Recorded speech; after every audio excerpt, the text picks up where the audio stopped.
Hey, I'm Jeff Verhagen, physical therapist out in the Brookfield office, and I wanted to show those of you that are having trouble with knee range of motion a neat little device that can help you out. It's called the Band-Aid.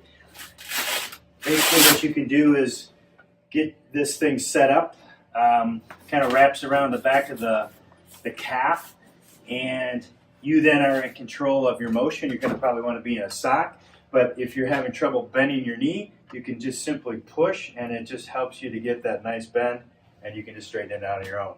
So it's a really wonderful product for working at home when you have difficulty maintaining range of motion between visits with your physical therapist.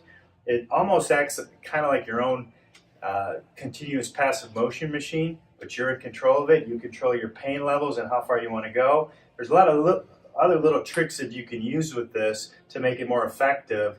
So it might be something that you might want to ask your physical therapist about purchasing, and then having them show you a little bit of the tricks that can help you along with that problem.